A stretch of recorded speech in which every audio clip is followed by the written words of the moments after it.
Olá, graça e paz.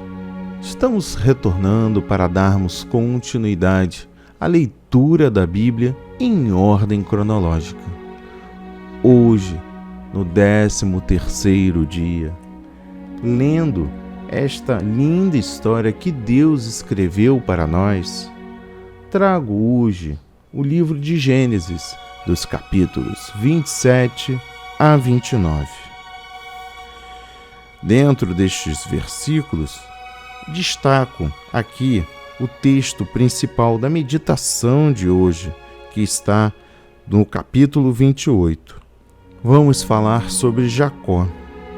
Também o sonho de Jacó e sua viagem. E encerramos no entendimento do texto de Jacó com Labão em Harã. No capítulo 27, destaco aqui o versículo 1. Isaac envelheceu. O capítulo 27 retrata Isaac e a sua família tentando conseguir a bênção de Deus de um modo injusto. A preferência pessoal de Isaac por Esaú, de modo contrário à vontade de Deus, é a manipulação enganosa de Rebeca a Jacó. Tomar o lugar das bênçãos espirituais do conserto de Deus. Sempre que usar de engano e hipocrisia na realização da obra de Deus, o plano divino é prejudicado e também todas as pessoas envolvidas na obra. Outro destaque aqui no versículo 4. Para que minha alma te abençoe. No caso da primogenitura, a bênção que acompanhava, bem como a declaração verbal do pai, era uma obrigação legal do pai, segundo as antigas leis do Oriente Próximo. Isaac parece ter se esquecido da mensagem de Deus em que Esaú serviria a Jacó, o mais novo, ou não fez caso dela. Além disso, ele não levou em conta o fato de Esaú ter se casado com 2 mulheres incrédulas. Por fim, Isaac não se preocupou, não se esforçou para saber a vontade de Deus nesse assunto. Destaco também dos versículos 6 e 17. Falou Rebeca a Jacó. Rebeca e Jacó, mãe e filho, tentaram realizar os propósitos do concerto divino mediante a astúcia e trapaça. Tinham perdido a visão do propósito fundamental da bênção de Deus: suscitar um povo piedoso e justo que andasse com Deus em fé e obediência. Rebeca sofreu grandemente pela sua artimanha enganosa, pois Jacó teve que fugir e ela nunca mais o viu. Trago também outro destaque aqui no versículo 19. Jacó disse a seu pai: se Jacó tivesse confiado em Deus e entregue ao Senhor o seu caminho, teria obtido a bênção no tempo certo, determinado por Deus.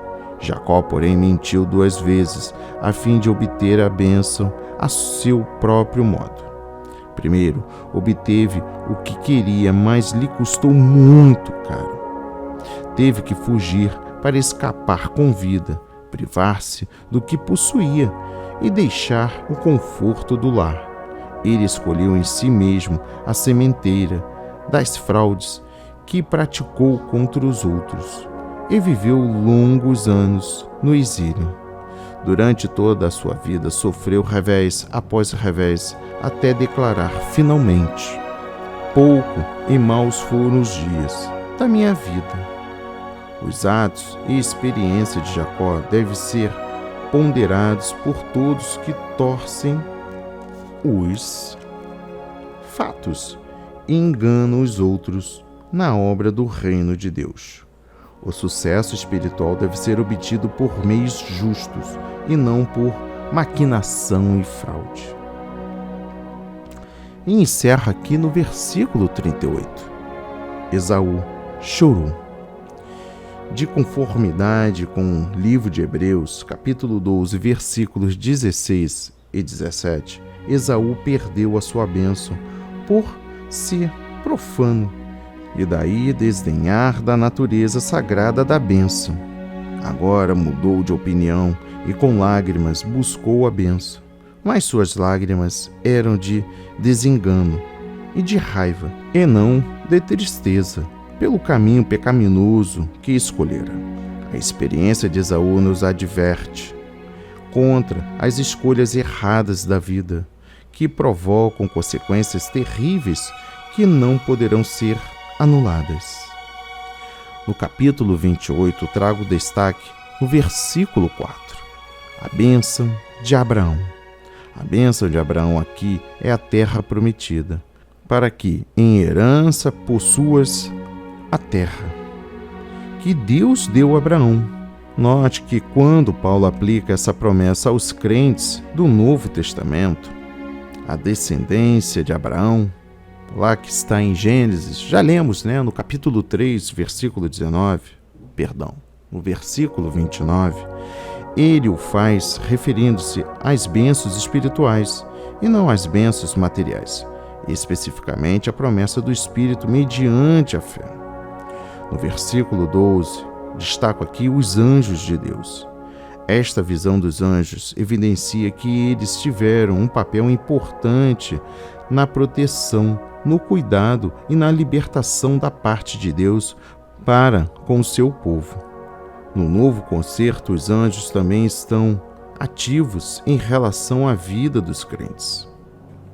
Nos versículos 13 a 15, o Senhor estava em cima da escada. Deus veio a Jacó em sonhos com esta mensagem. A bênção prometida a Abraão continuaria através dele. Essa promessa foi acompanhada pela presença de Deus, pela sua orientação e pela sua proteção.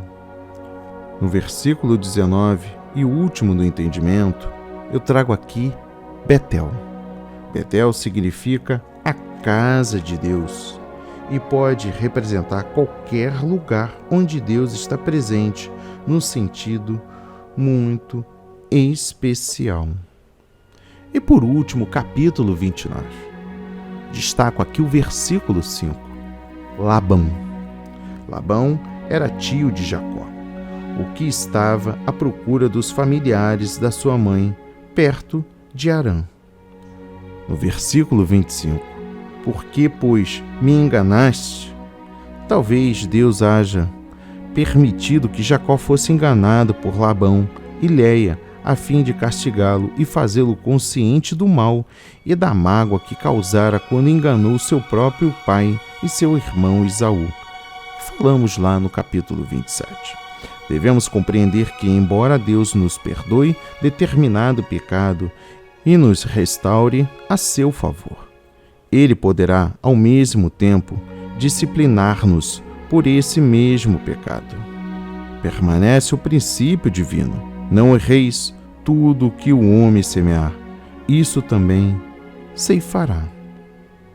Está lá no livro de Gálatas, capítulo 6, versículo 7, também em Provérbios 22, versículo 8.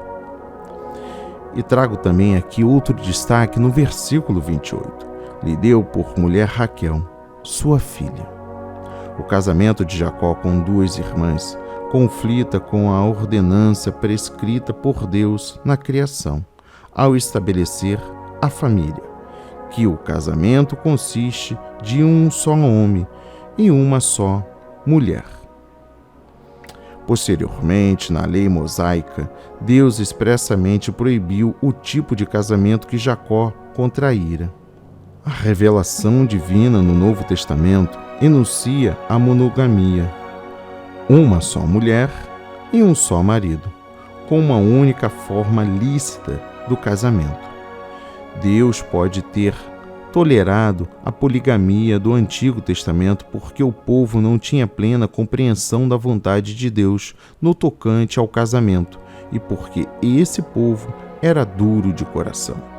Os efeitos malignos da poligamia estão descritos nos versículos 30 e 31. Preste atenção agora no final do entendimento, que está no versículo 31 do capítulo 29. Vendo, pois, o Senhor que Léia era aborrecida. Deus permitiu que Léia tivesse filhos. Dela nasceu Judá, e da linhagem de Judá nasceu Cristo. Deus constantemente coloca-se ao lado dos oprimidos ou maltratados. A injustiça é intolerável aos olhos de Deus, normalmente entre seu povo. Que a leitura de hoje possa mudar o seu entendimento, o seu coração, te aproximar mais de Deus, ter mais compreensão das Escrituras, até porque é uma instrução divina de Jesus e de Deus para que nós tenhamos um tempo disponível a meditar na sua palavra e compreender e aplicar nos dias de hoje. Compartilhe e não retenha deste entendimento, em nome de Jesus. Amém e graças a Deus.